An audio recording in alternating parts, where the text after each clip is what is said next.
haalta e mon ko bakali ɗum tukkal malal hoorejo lappol seede Pulaaku ngo settotako fenade ɗo e leegal sifaw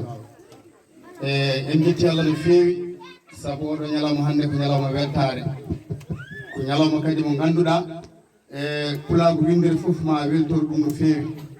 Abou Mamadou Ba lollirɗo jagguwal Pulaar tumande nodduɗa lappol seede Pulaaku ba Kalidou Tukkal e ba Boubou Demba Malal e mawni men ba Samba Tukkal Malal min gari tawtorede ñalawma o e seetade golle ɗe komin mbawi seetade e duɗal gaynago ko ardi fof duɗal ngal ko duɗal pelital ko duɗal kadi ngal Allah waɗi barke nde wonno barke famɗata saabu sen ƴeewi ɓeɗo sukaɓe rewɓe togosuɓe to banggue duuɓi kono ko mawɓe to banggue hakkillaji ngal ɗo hakkillantagal ngal Allah hokkiɓe eɗen jekkiri ɗum Allah no feewi en nani jime ɗe ɓe jimata ɗe sa hettima jime ɗe tan ma dañ hen ko waɗa ɓeytoro e gurdam ma to banggue diine ma e to banggue aduna ma dañ hen kada ɓeytoro to banggue needi e to banggue pellital ɗum noon emin jettuma ko ardi fo Abou Mamadou Ba saabu ko ma e raddo foof ko jawgal rondi emin jettuma e darde ma e gillima e leñol ngol e gillima e ɗemgal ngal kono eɗen jetta Djiby Ba leñol ngol ko majjata mayata aɗa andi en kaalinani mbiɗen aduna ko balɗe tati tan goni hen hanki e hande e janggo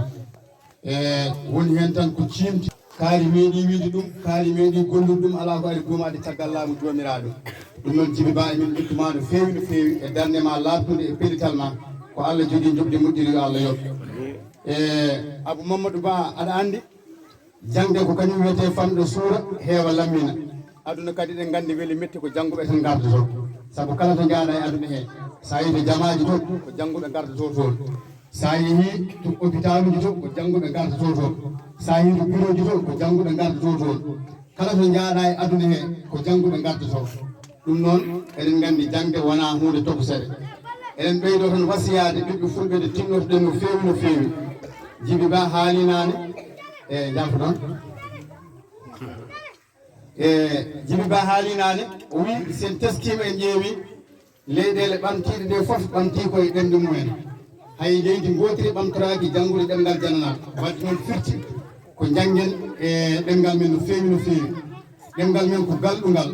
ɗemgal men ko ngal Allah waɗi barke so wiyama jangde Pulaar eɗen gandi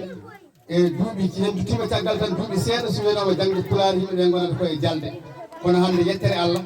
hay sa ƴeewi tan internet hande mo yimɓe kewi hutorade o sa naati internet ma yi